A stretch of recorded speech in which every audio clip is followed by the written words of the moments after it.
بسم اللہ الرحمن الرحیم۔ شروع کرتا ہوں اللہ کے پاک نام سے جو بڑا مہربان نہایت رحم والا ہے۔ دیکھتی آنکھوں اور سنتے کانوں کو السلام علیکم۔ بہنوں، بھائیوں اور بزرگوں، آج ہم اس اسلامی تعلیمی فکر انگیز ویڈیو میں ہم اس گہرے سوال کو بیان کر رہے ہیں کہ کیا اللہ تعالیٰ لوگوں کو تشبیہات کا علم عطا کرتا ہے؟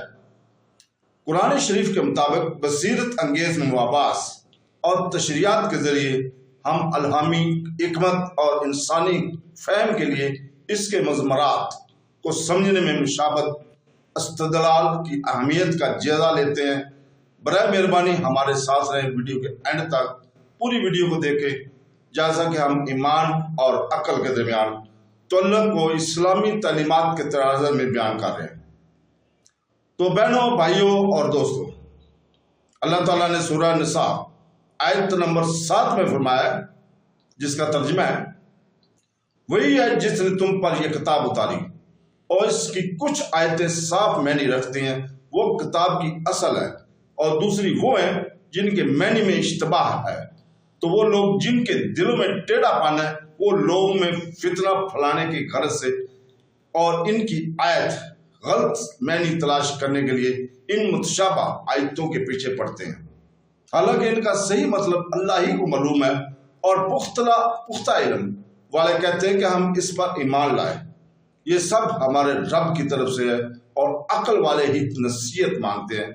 قرآن پاک میں 2 طرح کی آیت ہے، محکم یعنی جن کے معنی میں کوئی اشتباہ نہیں بلکہ قرآن سمجھنے کی اہلیت رکھنے والے کو آسانی سے سمجھ آ جاتے ہیں، یہ نمبر 1 تھی۔ نمبر 2 ہے متشابہ، یعنی وہ آیت جن کی ظاہری معنی یا تو سمجھ ہی نہیں آتے، جیسے حروف مقطعات، یعنی بعض صورتوں کے شروع میں آنے والے حروف، جیسے سورہ بقرہ کے شروع میں الف لام میم سے۔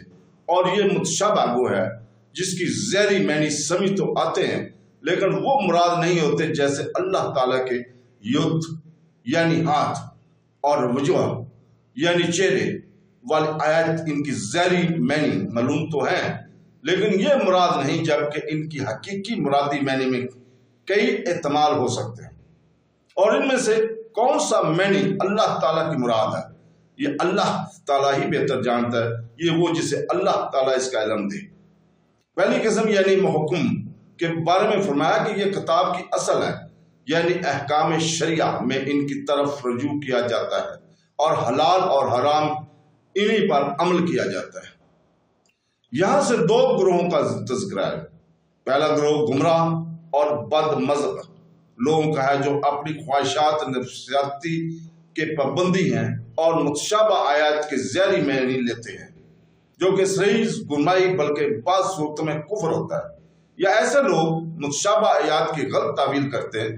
دوسرا گروہ سچے مومنوں کا ہے، جو متشابہ آیات کے معنی کو سمجھے یا نہ سمجھے لیکن وہ یہ عقیدت رکھتے ہیں کہ محکم متشابہ سارے کا سارا قرآن ہمارے رب تعالیٰ اللہ تعالیٰ کی طرف سے ہے اور ہم اس پر ایمان رکھتے ہیں، اور جو معنی متشابہ کی مراد ہیں وہ حق ہیں اور اس کا نازل فرمانا حکمت ہے۔ اللہ تعالیٰ کسی کو متشابہات کا علم عطا فرماتا ہے یا نہیں، اس کے بارے میں محققین علماء نے فرمایا ہے کہ حضور پاک صلی اللہ علیہ وسلم کی شان اس سے ارفع اور اعلیٰ ہے کہ اللہ تعالیٰ آپ صلی اللہ علیہ وسلم کو بھی اس کا علم عطا فرما، بلکہ حضور پاک صلی اللہ علیہ وسلم کے صدقے میں آپ صلی اللہ علیہ وسلم کی امت کے اولیاء رحمت اللہ کو بھی اس کا علم ملتا ہے۔ حضرت انس بن مالک رضی اللہ تعالیٰ عنہ سے مروی ہے کہ راسخ فی العلم وہ عالم با عمل ہے جو اپنے علم کی پیروی کرنے والا ہو۔ مفسرین کا ایک قول یہ بھی ہے کہ راسخ فی العلم وہ ہے جن میں یہ 4 صفتیں ہیں۔ نمبر 1 اللہ تعالیٰ کا تقوی، نمبر 2 لوگوں کے ساتھ تواضع، نمبر 3 دنیا سے زہد، نمبر 4 نفس سے مجاہدہ۔ حضرت عبداللہ بن عباس رضی اللہ تعالیٰ فرماتے ہیں کہ میں راسخین فی علم سے ہوں، اور حضرت مجاہد رحمۃ اللہ علیہ فرماتے ہیں کہ میں ان میں سے ہوں جو متشابہ کی تعویل جانتے ہیں۔ ارشاد فرمایا کہ عقل والے ہی نصیحت مانتے ہیں، اس سے معلوم ہوا کہ عقل بہت بڑی فضیلت ہے اور خوبی ہے۔ عقل کے ذریعے ہدایت اور نصیحت ملتی ہے، لیکن یہ یاد رہے کہ جس عقل سے ہدایت نہ ملے وہ بدترین حماقت ہے۔ جیسے طاقت اچھی چیز ہے، لیکن جو طاقت ظلم کے لیے استعمال ہو وہ کمزوری سے بھی بدتر ہے۔